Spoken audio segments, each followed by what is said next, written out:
मैं दीनदयाल शर्मा आज आपके मध्य एक नए बिंदु के साथ पुनः उपस्थित हूँ। आज हम कक्षा 10वीं पाठ्य पुस्तक स्पंदना के अंतर्गत षष्ठम पाठ महाराणा प्रताप के आज हम पाठ्य पुस्तक के जो प्रश्नोत्तर हैं, आज हम उन प्रश्नोत्तरों का अध्ययन करेंगे। बच्चों, महाराणा प्रताप जो अपना षष्ठम पाठ है, ये माध्यमिक शिक्षा बोर्ड द्वारा नवीन संशोधित पाठ्यक्रम के अंतर्गत है तथा इस पाठ से हमारे परीक्षा के अंतर्गत प्रश्न भी आने की संभावना है। इसलिए हमें इस पाठ के प्रश्नों को बहुत ही प्रकार से भलीभांति रूप से देखना है। अब ध्यान दीजिए, इस पाठ का पहला प्रश्न है वस्तुनिष्ठ प्रश्नों के बारे में। वस्तुनिष्ठ प्रश्न के अंतर्गत 4 ऑप्शन होते हैं। उन चारों ऑप्शनों में से जो श्रेष्ठ ऑप्शन है, जो सही है, उस ऑप्शन को हमें छांटना होता है। जैसे मेवाड़ राज्यम उद्भव भूमि अस्ति, मेवाड़ राज्य की उद्भव भूमि है। या बच्चों, जो आंसर आपका सही है उसको ये हम आपके समक्ष बता रहे हैं। मेवाड़ राज्य की उद्भव भूमि अस्ति है, तो क्या है बच्चों? उत्सर्ग परंपरा। मेवाड़ राज्य की उद्भव भूमि अस्ति है, उत्सर्ग परंपरा। मतलब कि जो मेवाड़ भूमि है, इस मेवाड़ भूमि में जो वीर पुरुष हैं वो परंपरा के अनुसार चलते आ रहे हैं। इसी प्रकार अगला प्रश्न है महाराणा प्रताप से वंश है आश्रित। महाराणा प्रताप का वंश है। महाराणा प्रताप का कौन से वंश के हैं बच्चों? महाराणा प्रताप सिसोदिया वंश के हैं। कौन से वंश के? सिसोदिया वंश के। तो बच्चों, महाराणा प्रताप का कौन सा वंश है? सिसोदिया वंश है। ये प्रश्न हमारे वस्तुनिष्ठ भी हैं और अगर परीक्षा में हमें यह प्रश्न लघुत्रात्मक प्रश्नों में भी परिवर्तित हो सकते हैं। अगला प्रश्न देखिए, मुगले शहर प्रवर्तः प्रतापस्य मुख्य युद्धम अस्ति। मुगलों के साथ प्रताप का मुख्य युद्ध था। मुगलों के साथ प्रताप ने मुख्य युद्ध कौन सा किया? वो है बच्चों हल्दी घाटी युद्ध। कौन सा युद्ध बच्चों? हल्दी घाटी का युद्ध। मुगलों के साथ प्रताप का जो मुख्य युद्ध था वह है हल्दी घाटी युद्ध। प्रताप आए के स्वयं संपूर्ण धन दत्तवान। प्रताप को किसने अपना संपूर्ण धन दे दिया? प्रताप को किसने अपना संपूर्ण धन दे दिया? तो बच्चों, प्रताप को संपूर्ण धन देने वाला है भामाशाह। कौन है बच्चों? भामाशाह। तो प्रताप का जो संपूर्ण धन देने वाला भामाशाह है। ठीक है, पुनः देख लीजिए कि मेवाड़ राज्य उद्भव भूमि अस्ति, उत्सर्ग परंपरा है। मेवाड़ प्रताप से वंश आश्रित सिसोदिया वंश। मुगलों के साथ प्रताप का मुख्य युद्ध था हल्दी घाटी का युद्ध। प्रताप का अपना स्वयं का संपूर्ण धन किसने दिया? भामाशाह ने दिया। अब हम चलते हैं लघुत्रात्मक प्रश्नों की ओर। इस पाठ से जो मुख्य लघुत्रात्मक प्रश्न है उनका हम अध्ययन करते हैं। बच्चों, हमारी परीक्षा में भी लघुत्रात्मक प्रश्न पूछे जाते हैं और आप ये निश्चित मान लीजिए कि इस पाठ का एक प्रश्न आपके लघुत्रात्मक प्रश्न निश्चित रूप से आएगा। अब ध्यान दीजिए, मेवाड़ राज्य से वीराणा नामानी लिखिते। मेवाड़ राज्य के वीरों के नाम लिखने। मेवाड़ राज्य में कौन कौन से वीर पुरुष हुए उन सब के हमको नाम बताने हैं। तो बच्चों, मेवाड़ राज्य का किसका बच्चों? मेवाड़ राज्य का बप्पा रावल। कौन बच्चों? बप्पा रावल, राणा हमीर, राणा सांगा, उदय सिंह, महाराणा प्रताप आदि प्रमुख वीरा आसन वीर थे। तो मेवाड़ राज्य में प्रमुख वीर कौन कौन थे बच्चों? बप्पा रावल, राणा अमीर, राणा सांगा, उदय सिंह और महाराणा प्रताप, ये प्रमुख वीर थे। ठीक है, कौन कौन से वीर थे पूरे ध्यान से सुन लीजिए कि मेवाड़ राज्य में बप्पा रावल, राणा अमीर, राणा सांगा, उदय सिंह, महाराणा प्रताप आदि ये प्रमुख वीर थे। अब आगे चलते हैं प्रश्न नंबर 2 की ओर। प्रतापस्य जन्मे कदा अभवत्, प्रताप का जन्म कब हुआ? तो ध्यान दीजिए बच्चों, प्रताप का जन्म प्रतापस्य जन्मे, प्रताप का जन्म विक्रमस्य यानी विक्रम संवत 1597 वर्ष में, विक्रम संवत 1597 वर्ष में। अगर ईस्वी की बात करते हैं तो 1540 ईस्वी में, 1540 ईस्वी ज्येष्ठ शुक्ल तृतीयाम, ज्येष्ठ शुक्ल तृतीया को अभवत् हानि हुआ, ज्येष्ठ शुक्ल तृतीया को हुआ। तो पुनः सुन लीजिए, प्रताप से जन्म कदा अभवत्, प्रताप का जन्म कब हुआ? तो प्रताप से जन्म विक्रम संवत 1597 वर्ष 1540 ईस्वी ज्येष्ठ शुक्ल तृतीया को हुआ। ठीक है बच्चों, इसी प्रकार प्रश्न नंबर 3, प्रताप से शासन काले, प्रताप के शासन काल में, प्रताप से शासन काले, प्रताप के शासन काल में कै मुगल शासक है आसिफ, प्रताप से शासन काले, प्रताप के शासन काल में कौन मुगल शासक था? तो बच्चों प्रताप के शासन काल में कौन मुगल शासक था? आप सबको अच्छी प्रकार से याद होगा, फिर भी ध्यान से सुन लीजिए। प्रताप के शासन काल में जो मुगल शासक था वह था अकबर। कौन था बच्चों? अकबर। तो प्रताप से शासन काले क्या मुख्य शासक आसिफ? अकबर है, अकबर है। ठीक है बच्चों, ध्यान है ना आपको? तो इस प्रकार के प्रश्नों को ध्यान रखना, आपकी बार परीक्षा में इस प्रकार के प्रश्न आने की संभावना है।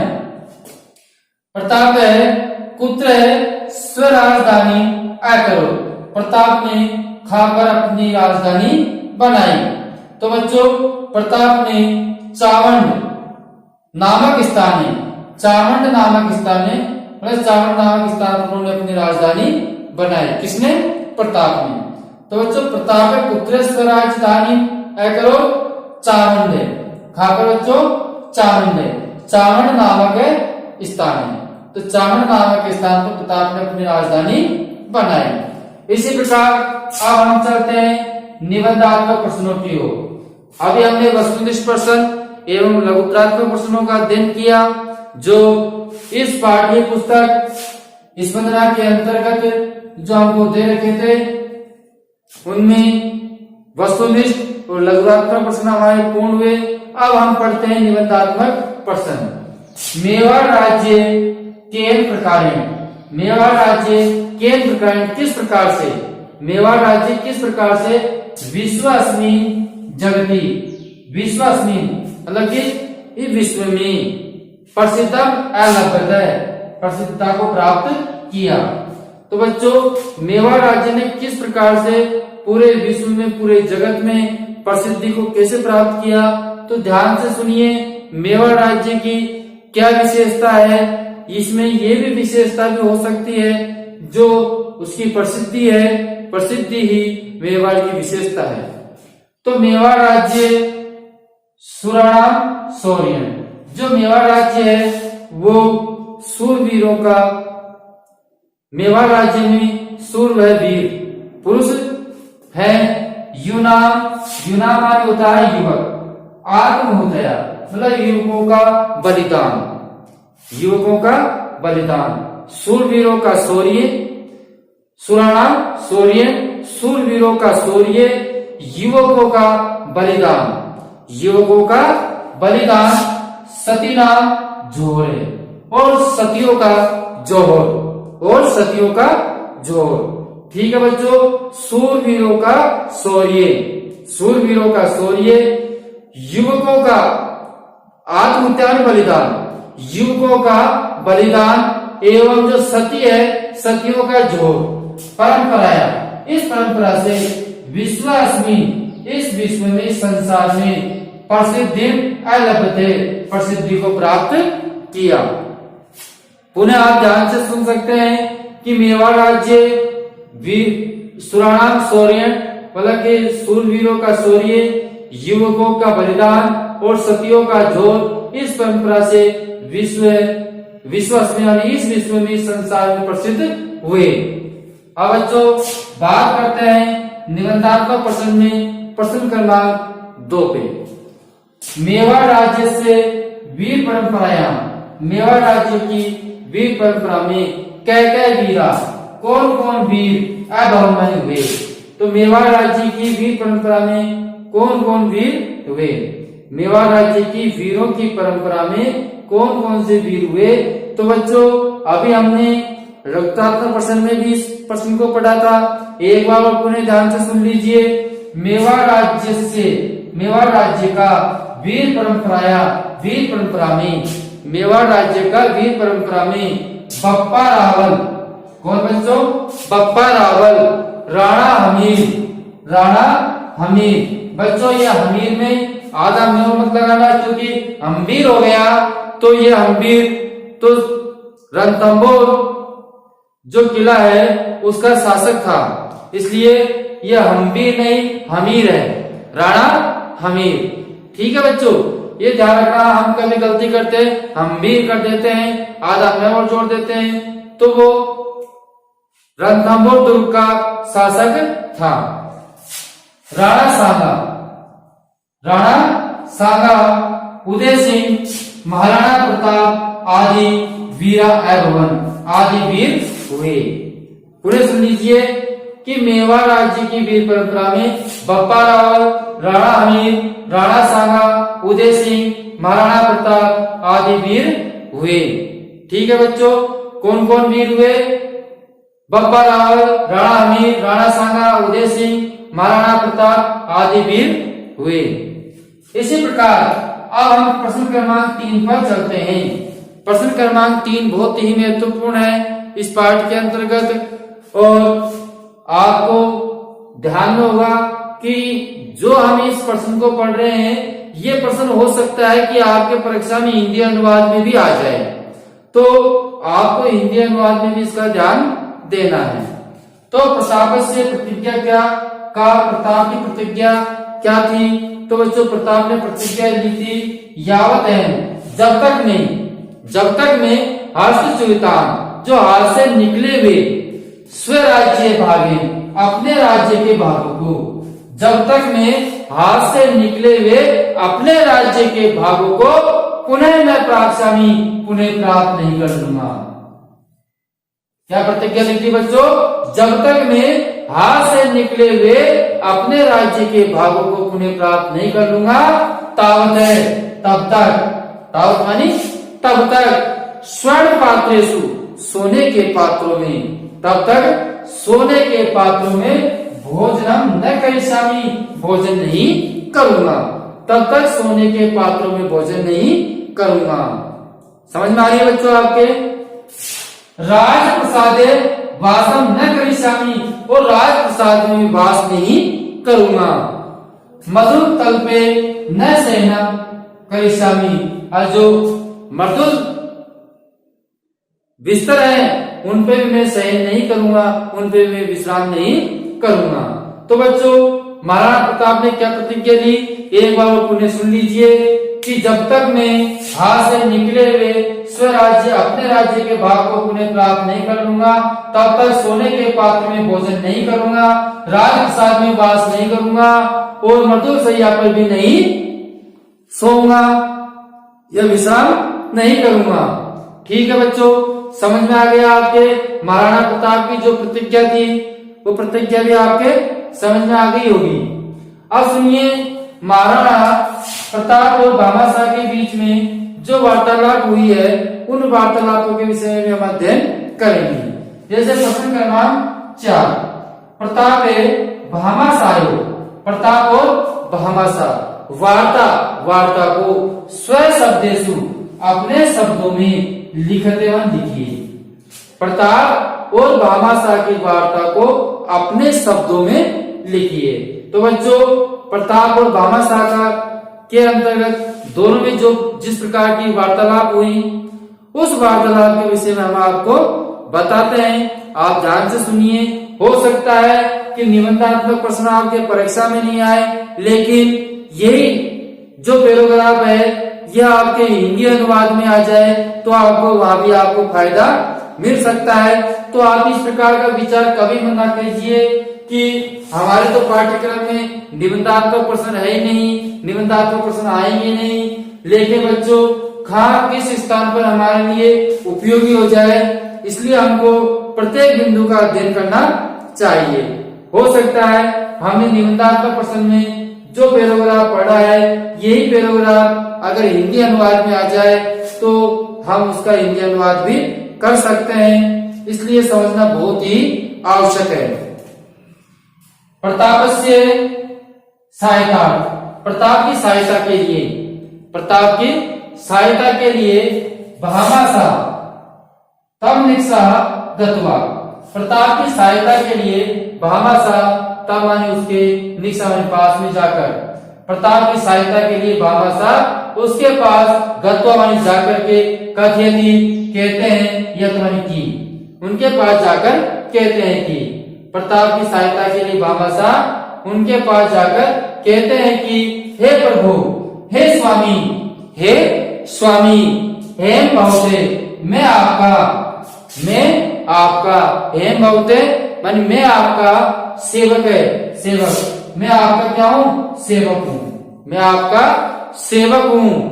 मम समीपे, मेरे पास में, प्रभुते माने बहुत अधिक, धनमस्ति माने धन है, मेरे पास में बहुत अधिक धन है। तेन, जिससे, भवानानि आप, जिससे कि आप पंचविंशति 25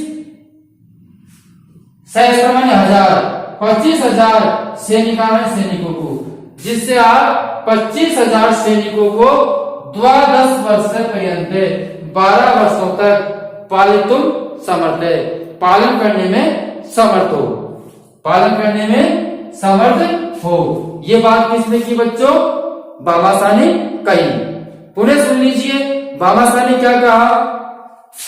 प्रताप की सहायता के लिए भामाशाह उनके पास जाकर कहता है कि हे स्वामी, मैं आपका सेवक हूँ, मेरे पास में बहुत धन है, उससे आप 25,000 सैनिकों का 12 वर्ष तक पालन करने में समर्थ हैं। तथा तब प्रतापे कथयति, तब प्रताप कहते हैं, तब महाराणा प्रताप कहते हैं, यत् की हेम भवते धनमिदं स्वीकर्तुं न शक्नोमि, मैं आपका धन, ये धन, इदमन ये, मैं आपका ये धन स्वीकार नहीं कर सकता, मैं आपका ये धन स्वीकार नहीं कर सकता, मैं आपका ये धन स्वीकार नहीं कर सकता। कौन कह रहा बच्चों इस बात को? महाराणा प्रताप कह रहे हैं कि मैं आपका धन को स्वीकार नहीं कर सकता। यह तो ही, क्योंकि एते धनम, ये धन बहुधा अर्जितम अस्ति, ये धन आपके द्वारा अर्जित किया गया है, क्योंकि ये जो धन है वो आपके द्वारा अर्जित किया गया है। बहुधा अर्जितम अस्ति, ये धन आपके द्वारा अर्जित किया गया है। तब भामाशाह कहते थे, तब भामाशाह कहते हैं, जब प्रताप ने कहा, बच्चों ध्यान से सुनिए, जब प्रताप ने कहा कि मैं ये धन स्वीकार नहीं कर सकता क्योंकि ये धन आपके द्वारा अर्जित किया गया है, तब भामाशाह कहते हैं, यदि एते धनम परकीयम नास्ति, ये धन पराया नहीं है, ये धन पराया नहीं है। देश रक्षार्थम, देश रक्षार्थम, देश की रक्षा के लिए, देश रक्षार्थम, देश की रक्षा के लिए मया, मेरे द्वारा अर्जितम इदम, ये अर्जित धन, देश रक्षा के लिए मेरे द्वारा यह अर्जित धन यदि सहायक है, भवित सहायक होता है, सहायक होता है, तई तो मम जीवनम, तो मेरा जीवन सार्थक है, भविष्यति, तो मेरा जीवन सार्थक हो जाएगा। अब ध्यान से सुनिए बच्चों, प्रताप भामाशाह क्या कह रहे हैं? भामाशाह कह रहे हैं, तथा भामाशाह कथवित का भामाशाह कहते हैं कि ये धन पराया नहीं है, देश रक्षा के लिए मेरे द्वारा अर्जित ये धन यदि सहायक होता है तो मेरा जीवन क्या हो जाएगा? सार्थक हो जाएगा। तो बच्चों इस प्रकार प्रताप और भामाशाह के बीच में वार्तालाप हुई, उसको हमने अपने स्व शब्दों में आपको बताया। ठीक है बच्चों, तो इस प्रकार हमारे इस पाठ से जो निबंधात्मक प्रश्न बनते हैं उनका भी हमने आपके मध्य अध्ययन किया। सर्वप्रथम हम पुनः आपको याद दिला दे, हमने आपको वस्तुनिष्ठ प्रश्न का अध्ययन करवाया। एक बार आप स्क्रीनशॉट लेकर के शाम पर से इन प्रश्नों को उतार सकते हैं अपनी उत्तर पुस्तिका में। उसके बाद में लघुत्रात्मक प्रश्नों का हमने आपके मध्य अध्ययन करवाया।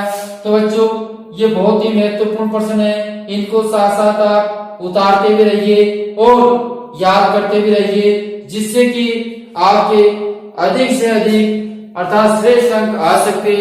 हम आपके इसे उज्जवल भविष्य की कामना भी करते हैं। बच्चों निबंधात्मक प्रश्न है, बहुत ही अच्छे प्रश्न है, इनको आप एक दो बार पढ़ेंगे तो निश्चित रूप से आपको याद हो जाएंगे और आप इन प्रश्नों को कर सकेंगे और आपको ये प्रश्न बहुत ही इस पाठ के लिए महत्वपूर्ण है और सहायक भी बन सकते हैं। तो इस प्रकार आज हमारा कक्षा 10वीं का पाठ्य पुस्तक से जो प्रश्नोत्तर है उनका अध्ययन हुआ। आपको बच्चों ये सभी प्रश्न याद हो गए होंगे और आपको हमारा वीडियो अच्छा लगा होगा तो वीडियो को आप जरूर लाइक करें। जिन्होंने अभी तक चैनल को सब्सक्राइब नहीं कर रखा है तो वह चैनल को भी सब्सक्राइब कर ले, जिससे कि निरंतर वीडियो आपके पास पहुंच सके और आपका अध्ययन सुचारू रूप से हो सके। बच्चों अब हम अगले वीडियो में फिर मिलेंगे, तब तक के लिए धन्यवाद।